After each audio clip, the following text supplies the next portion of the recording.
merci à tous d'être présents. Voilà, on va passer un petit peu de temps pour vous parler effectivement de notre association très brièvement et plus particulièrement du label que nous portons. D'abord, voilà, un petit peu décrire qui on est. Voilà, quels sont nos résultats. Virginie vous parlera aussi ensuite de ces deux outils que sont le label BDM et QDM, Bâtiment durable méditerranéen et quartier durable méditerranéen. Et on fera un petit zoom, si on a le temps, je pense que ce sera assez rapide, sur deux opérations qui sont passées sous les cribles de ce label. Voilà. Alors, qui sommes-nous? Alors, en fait, on est une association qui est régionale, qui est financée par l'ADEME et la région, par de l'argent public. Elle a été créée en 2003. Elle rassemble en fait globalement pas mal de professionnels de la construction et de l'aménagement durable. Alors, il y a effectivement beaucoup de concepteurs, donc architectes, bureaux d'études, mais aussi beaucoup de maîtres d'ouvrage, donc les clients, et aussi des entreprises de réalisation, des industriels qui font des matériaux, des systèmes, et aussi quelques institutions, bien évidemment. Et notre action principale, en fait, c'est de généraliser les questions de durabilité dans le bâtiment et dans l'aménagement, et donc de ne pas simplement rester sur les quelques projets exemplaires qui existent, mais d'essayer de porter ces questions environnementales sur tous les projets. Voilà, parce qu'il y a plus d'intérêt effectivement à aller chercher des projets qui sont loin de l'écologie plutôt que ceux qui font déjà sans nous. Ensuite, nous, on rassemble environ 300 adhérents. On a une quinzaine de membres qui composent notre conseil d'administration, 5 coprésidents et tout bientôt un comité scientifique qui rassemblera certains experts externes pour contribuer au débat participatif. Qu'est-ce qu'on y fait dans cette association? Rencontrer des acteurs compétents et surtout en fait des groupes de travail, des envirodébats, des colloques, voilà. On est aussi un centre de formation autour de la construction et de la rénovation. Et puis on porte ces deux labels que sont BDM et QDM, Bâtiment durable méditerranéen et quartier durable méditerranéen. On est organisé en 3 pôles ils sont issus de ce que nous faisons. Il y a un pôle évidemment évaluation qui parle de ces deux labels, un centre de ressources qui produit de la ressource et valorise la ressource pour la diffuser à nos adhérents et même au-delà, et puis le centre de formation. Et puis par rapport à ça aussi, on anime aussi certains réseaux d'acteurs autour des matériaux biosourcés, autour des économies d'énergie. Voilà, là je vais laisser parler peut-être ma collègue Virginie sur les deux labels, mais c'est moi qui vais continuer à passer les slides. Merci Frédéric de me passer la parole. Donc, ces dispositifs nous ont permis d'obtenir déjà pas mal de résultats très concrets. À ce jour, on compte plus de 500 bâtiments qui ont été reconnus bâtiments durables méditerranéens, représentant environ 1 600 000 m², donc de bâtiments durables en rénovation et en neuf sur la région Provence-Alpes-Côte d'Azur. Il y a plus de 10 000 professionnels locaux qui sont impliqués dans nos différents événements, notre évaluation, nos commissions, mais on va en parler un petit peu plus avant. Et puis, il y a également 7 projets reconnus quartier durable méditerranéen, qui est donc une démarche qui a été créée après la démarche BDM, à l'échelle aménagement, qui représente environ aujourd'hui 310 000 m². Et donc, bien sûr, il y a des bâtiments BDM qui peuvent être construits ou rénovés sur des emprises quartier durable méditerranéen. Ce qui est intéressant, si on passe à la slide suivante également, c'est qu'on a partagé cette façon d'évaluer, cette façon participative d'évaluer avec d'autres régions qui ont été intéressées par ce que nous faisions, à commencer par l'Occitanie en 2014, qui porte maintenant la démarche Bâtiment durable Occitanie, par la Nouvelle-Aquitaine, avec Bâtiment durable Nouvelle-Aquitaine, ça c'est le tout dernier qui nous a rejoint, et entre les deux, il y a eu Bâtiment durable francilien en Île-de-France, ce qui permet d'élargir un petit peu les retours d'expérience et d'avoir une labellisation qui est mieux connue par les professionnels, puisque certains peuvent agir dans plusieurs régions. Voilà, là vous avez un ensemble sur des... Je t'en prie. Et j'ajouterai 2 régions qui sont dans les starting blocks pour démarrer cette construction de l'outil dans leur région, c'est la Bourgogne-Franche-Comté et les Hauts-de-France. Exactement, les prochains à rejoindre ce collectif interrégional des démarches. On va rentrer un petit peu plus dans le détail de l'évaluation participative. Qu'est-ce que c'est? Quels sont ses principes, ses bénéfices et son fonctionnement? Donc, sur la slide suivante, ce qui est important, c'est le cercle vertueux qui est permis par cette évaluation, puisque nous évaluons des bâtiments de manière collaborative. On en tire des retours et des retours d'expérience que nous allons analyser. Par exemple, là, on fait un retour d'expérience, ça peut être sur les brises-soleil, ça peut être sur les brasseurs d'air ou sur les simulations thermiques dynamiques. Et puis ensuite, toutes les bonnes pratiques qu'on en aura tirées, on va pouvoir les réinjecter dans l'évolution du référentiel, les groupes de travail collaboratifs qui vont donner lieu à la mise à jour des différents critères et des différents moyens. Slide suivante, on voit donc que c'est une évaluation globale, où jusqu'à présent, nous avons décidé d'évaluer principalement 7 thématiques, qui sont quand même très larges et qui permettent d'avoir une vision assez holistique de ce bâtiment. Gestion de projet, matériaux, on essaye vraiment de mettre en avant les matériaux et c'est un choix de la structure. Nous mettons en avant les matériaux biosourcés autant que nous le pouvons, parce que ça correspond à des filières locales, à des filières qui permettent de stocker du carbone. Ça, c'est vraiment un parti pris et dont nous sommes fiers. Gestion de l'eau, social et économie, territoire et site, bien évidemment. Énergie, ce qu'on va défendre, c'est surtout de commencer par les économies d'énergie et une conception de bâtiment qui sera la plus bioclimatique possible pour avoir besoin de moins d'énergie possible. Et puis ensuite, si vraiment c'est nécessaire, mettre en place des ENR. Confort et santé. Il y a vraiment une problématique sur le confort d'été, le confort de vivre en été dans notre région qui a sûrement en fait motivé la création en premier lieu de cette démarche participative. Cette démarche-là, ce référentiel, il se décline sur plusieurs typologies, donc habitat collectif, tertiaire, enseignement. On fait peu de maisons individuelles, mais on en a fait, et process industriel. Type de travaux, comme on l'a déjà dit, neuf, réhabilitation ou parfois les deux. Nous prenons en compte la densité. Ce n'est pas pareil de construire en urbain dense, à la campagne ou dans le milieu rural. Et en termes de climat, même dans notre région Provence-Alpes-Côte d'Azur, il y a quand même des différences de climat entre la frange littorale et puis la montagne. Bâtiment durable de montagne depuis environ à peu près 2 ans pour s'adapter encore plus à des particularités locales. Cette évaluation participative, elle se fait en 3 temps. Il va y avoir un passage en commission pour la phase conception, qui se situe plutôt au niveau APD. On essaye de la faire passer avant le dépôt de PC pour avoir encore un impact possible sur le bâtiment et sur les choix qui seront faits. Ensuite, on passe à la fin du chantier, phase réalisation, pour évaluer le chantier en lui-même. Et nous avons des critères sur le chantier propre notamment. Et on revient, ça c'est vraiment une spécificité de BDM, bâtiment durable méditerranéen, on revient 2 ans après la livraison pour l'évaluation de la phase d'usage, pour voir si les promesses sur lesquelles on s'était engagé en phase conception sont tenues. Et puis, s'il y a des ajustements à faire, on pourra demander éventuellement un engagement du maître d'ouvrage à réajuster ou à se rapprocher du bâtiment le plus performant possible. C'est une évaluation qui a pour intérêt aussi de valoriser le travail d'équipe, de valoriser toute l'équipe qui reçoit une médaille BDM bronze, BDM argent ou BDM or.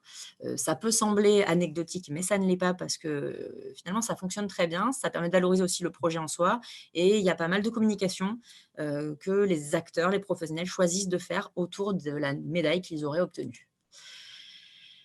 Comment fonctionne l'accompagnement? Donc, on rentre un peu plus, là encore plus dans le détail du fonctionnement de cette démarche. Il y a 3 leviers. Il y a l'accompagnateur BDM, le référentiel et les prérequis, et la commission et le vote de cohérence durable. L'accompagnateur BDM. Donc, aujourd'hui, on a plus de 200 professionnels qui ont été formés par nos soins. On a une formation spécifique accompagnateur BDM pour que les professionnels, qu'ils soient bureau d'études ou profil architecte, connaissent vraiment les spécificités territoriales qui font qu'on fait du bâtiment durable méditerranéen et qu'on ne fait pas du bâtiment durable francilien, parce qu'on ne construit pas pareil à Paris que chez nous, à Marseille par exemple.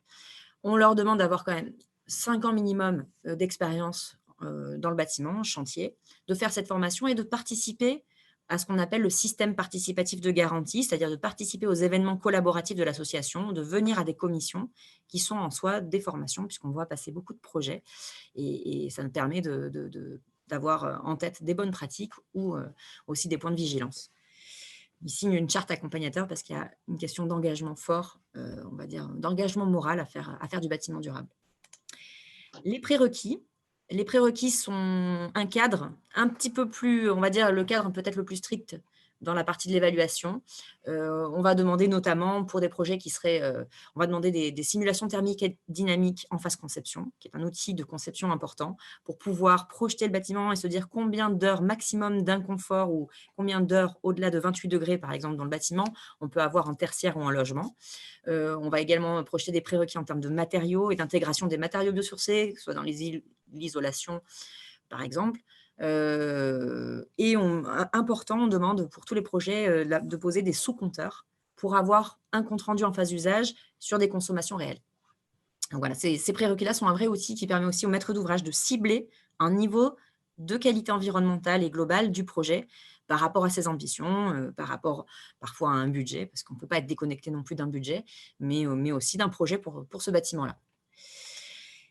La suite, donc ça, les prérequis, ce sont des points à valider obligatoirement pour atteindre des niveaux de médaille. Ensuite, on a le référentiel qui reprend donc les 7 thématiques qu'on a vues, qui est composé d'objectifs globaux, territoire et site est un objectif global, optimisation des potentialités du site, là vous avez un exemple, et puis de moyens. On va proposer parfois des moyens à mettre en œuvre ou des critères avec des seuils minimums à respecter. Tout ce référentiel-là, chaque ligne du référentiel a été lue et commentée par des groupes de professionnels depuis la création de BDM. Rien n'est fait en vase clos, tout est partagé et tout est de la décision des professionnels du terrain. C'est ça qui rend ce référentiel intéressant et plus fort.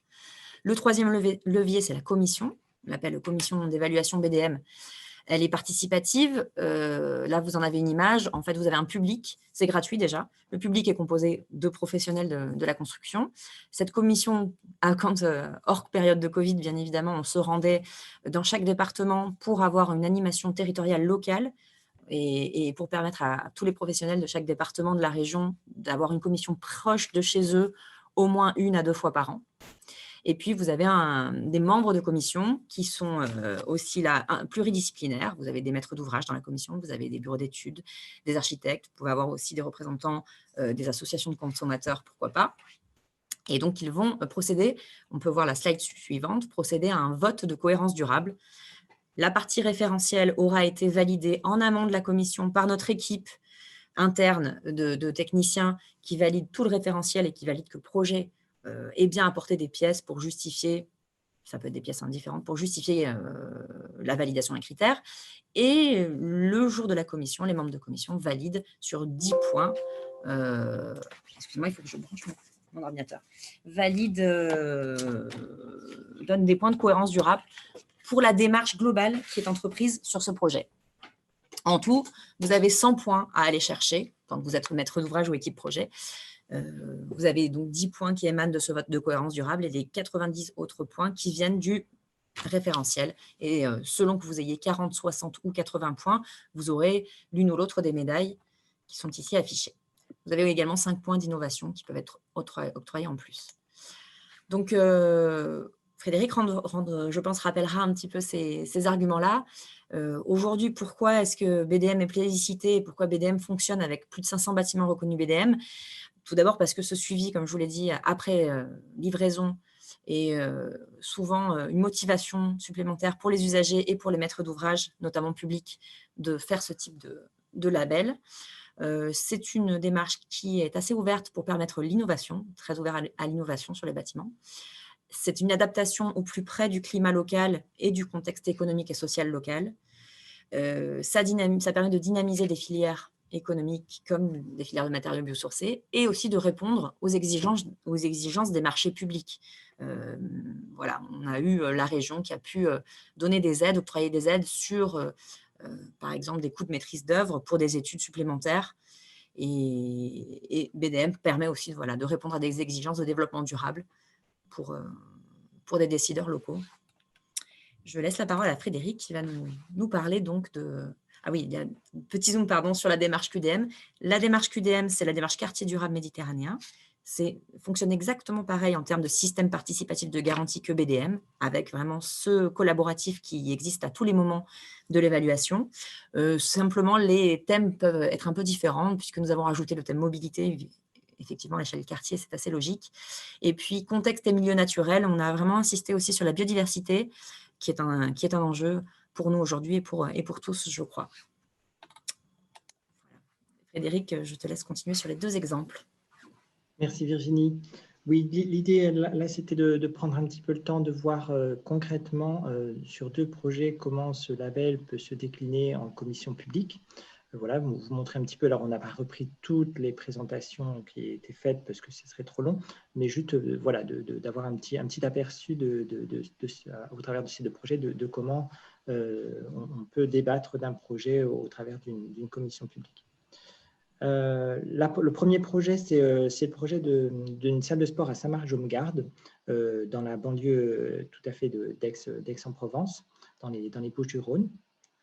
La ville de Saint-Marc-Jaume-Garde avait besoin en fait de faire un nouveau bâtiment pour accueillir des sportifs. C'est vrai qu'ils avaient déjà une salle qui accueillait environ 80 sportifs toute l'année, mais qui était vétuste, qui était très consommatrice d'énergie et en plus qui n'était pas très confortable. Et ils avaient aussi envie un peu de développer voilà, cette salle au sein de la commune et d'avoir un peu plus d'adhérents. Je crois qu'ils comptaient sur environ 150 sportifs et je crois qu'aujourd'hui, quand ils sont passés en phase d'usage, ils étaient plutôt de tête à 300 adhérents et 300 sportifs qui venaient. Donc, ils avaient largement dépassé ce qui est leurs envies.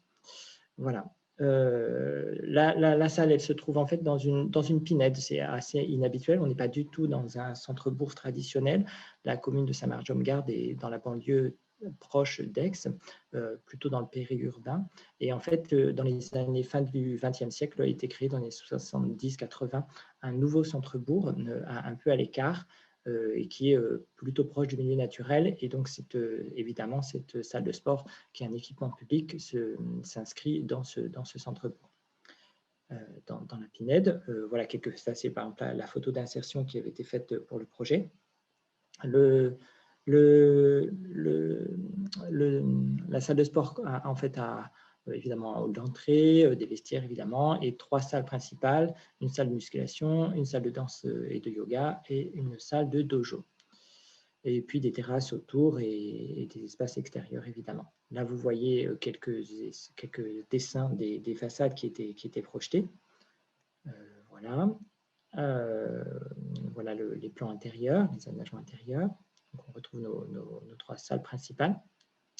Et puis là, je vous mets quelques photos de la réalisation qui est de cette salle, avec la passerelle d'entrée, ici le hall d'entrée, la façade, je ne me souviens plus, qui est à peu près nord, je crois.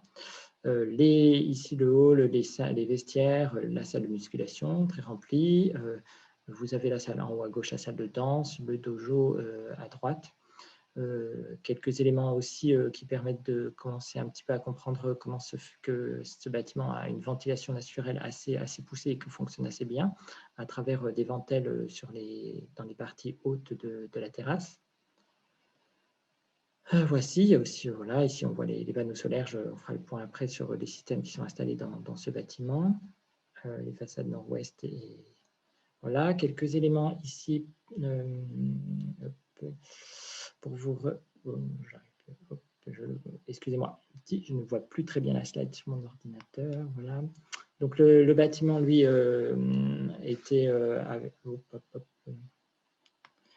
avait un coût d'environ 2800 € au mètre carré de chaude. Il avait une consommation d'énergie de 67 kW d'énergie primaire. Donc ça, c'était le calcul fait et refait, enfin fait en phase conception et refait pendant le chantier, avec un gain d'environ 24%. Mais c'est un calcul, on verra les consommations plus loin. Voilà. En termes de système, donc ce bâtiment a une PAC RO pour le chauffage, d'une puissance plutôt une petite puissance. Il a 2 centrales de traitement d'air double flux pour la ventilation, de l'eau chaude qui est produite par des panneaux solaires. Voilà. Et puis évidemment un éclairage assez économe avec des LED et des détections de présence, pardon, et une perméabilité à l'air d'1 mètre cube, voilà, 2 mètres cubes par mètre carré pour l'enveloppe, ce qui est plutôt une performance de perméabilité plutôt moyenne pour le coup. Voilà, ici vous avez un petit, alors je ne passerai pas tout en revue les matériaux du projet. Globalement, c'est évidemment, vous l'avez deviné, un bâtiment en structure bois, en ossature bois, avec globalement sur les isolants, de l'isolant en laine de bois pour les parties verticales, mais avec des parties en laine de roche pour des questions d'incendie. Voilà un petit peu. Donc, on retrouve à peu près cette dualité un petit peu partout. Évidemment, il y a des menuiseries bois, des parquets bois. L'idée, c'était effectivement d'avoir plutôt des matières biosourcées et de stocker du carbone dans le bâtiment. Voilà, ça c'était un petit peu les acteurs. Hein. Donc, c'est l'architecte, c'est Monsieur Battisti.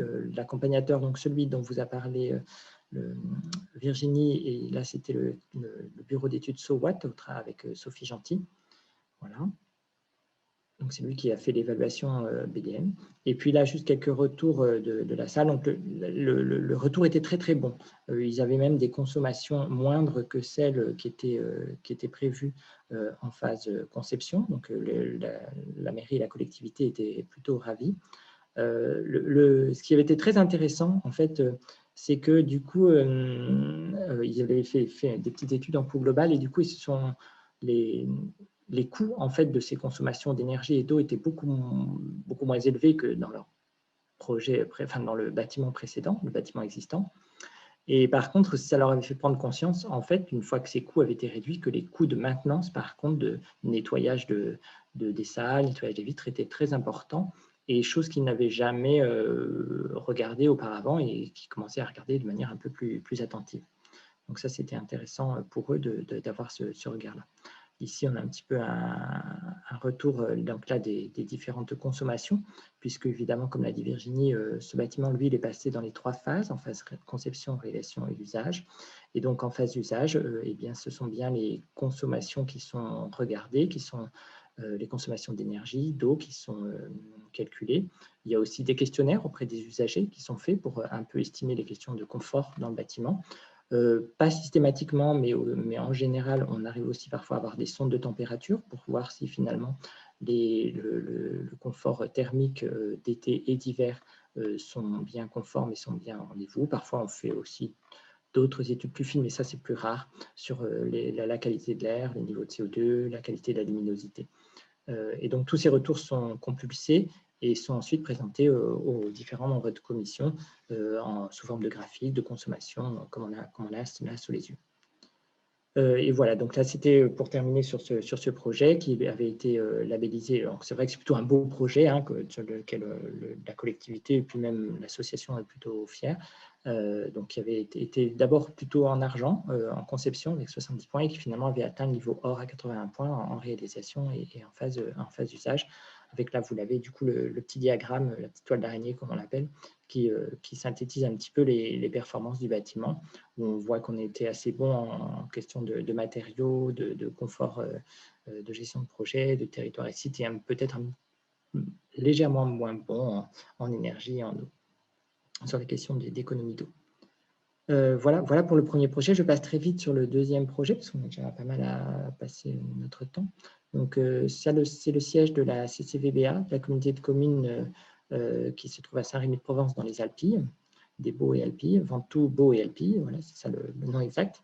Juste pour vous montrer un petit peu l'existant, en fait, là, il s'agit d'un bâtiment existant, il s'agit d'une réhabilitation. Ce qui est intéressant, très intéressant de voir, c'est que la communauté de communes était très engagée sur ces questions de réhabilitation et avait choisi vraiment volontairement, pour sa localisation bien sûr, mais aussi un bâtiment qui était un peu désaffecté, qui avait été construit et quasiment pas utilisé, mais qui n'était pas très intéressant en termes d'architecture. C'est un bâtiment, voilà, une grosse boîte avec voilà, des bacs à scie en toiture et avec une parcelle entièrement minérale avec de l'enrobé tout autour. Donc, zéro imperméabilité des sols, c'était complètement perméable. Je l'inverse, pardon, c'était complètement imperméable, je me mélange les pinceaux. Voici donc l'un des enjeux sur ce site, c'était effectivement de désimperméabiliser la parcelle, donc d'avoir voilà, pas mal de plantations autour. On le voit un petit peu là sur les photos, voilà, même sur les parkings, hein, ils ont été effectivement mis en evergreen si je ne me trompe. Le bâtiment a été conservé dans sa totalité voilà, de son enveloppe extérieure. Évidemment, on a revu la communauté de communes a revu les performances de l'enveloppe, mais on a gardé toute la partie gros œuvre. Enfin, ils ont gardé toute la partie gros œuvre.